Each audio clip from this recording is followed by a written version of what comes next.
Conseil pour le remplissage en glycol du tuyau entre la nourrice et la pompe à chaleur.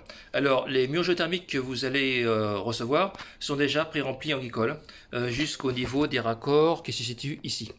Une fois que vous avez vissé vos raccords sur la nourrice, ce que je vous conseille, c'est de vous assurer que tous les bouchons sont fermés de façon étanche, de telle façon que le glycol qui est dans les murs géothermiques reste dedans. Après, ce que vous allez faire, c'est remplir le glycol du tuyau qui va de la pompe à chaleur jusqu'à la nourrice, en faisant attention que toutes les bulles d'air qu'il y a dans ce tuyau soient évacuées, sans que ces bulles d'air rentrent dans les murs géothermiques. C'est pour ça qu'il faut absolument que les nourrices qui sont ici soient fermées des deux côtés, donc ici et au niveau des fenêtres ici, de telle façon qu'on puisse faire une circulation de glycol sur ces ou d'eau sur ce tuyau sans mettre de bulles d'air dans le mur géothermique. Alors pour ça, vous vérifiez que les purgeurs sont bien ouverts. Alors bien sûr, ici on voit pour des questions de démonstration la nourrice horizontale, mais dans le regard elle est verticale. Et on vous a livré avec le kit 3 tuyaux, dont un qui est plus petit que l'autre, et qui va se brancher ici sur l'arrivée des nourrices.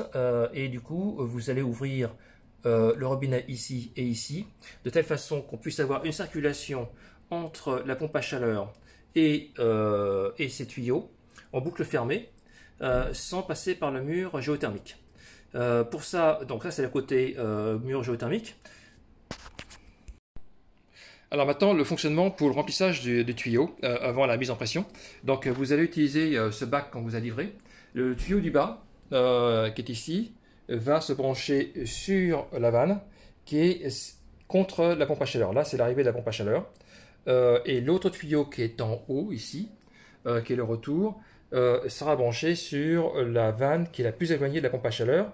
Ici, on a le flexible et on a le tuyau qui part vers le mur géothermique et la nourrice du mur géothermique. Cette vanne-là est fermée, de telle façon que quand on va pouvoir utiliser le circulateur du circuit géothermique de la pompe à chaleur, on va pouvoir tirer du glycol ici, le faire partir par le tuyau dans les tuyaux qui vont vers la nourrice et revenir ici et faire évacuer les bulles en haut. Alors ce que je vous conseille, c'est toujours d'avoir les tuyaux qui vont en pente douce vers le haut pour éviter les points bas, de telle façon que dès lors que vous avez commencé à mettre du glycol dans cette boîte, automatiquement vous allez commencer à remplir le tuyau de glycol. Alors mettez en marche après la pompe circulateur de géothermique de façon temporaire pour démarrer, arrêter, de telle façon que les bulles d'air puissent remonter naturellement vers les purgeurs s'il y a besoin, de telle façon que vous soyez sûr que au bout de quelques minutes, vous ayez un circuit qui va de la pompe à chaleur, y compris circuit pompe à chaleur, qui soit purgé d'air entre pompe à chaleur et nourrice. Sinon, vous aurez des problèmes de débit, au même titre qu'on peut avoir des problèmes de débit sur un plancher chauffant dès lors qu'il y a une bulle d'air dans un tuyau.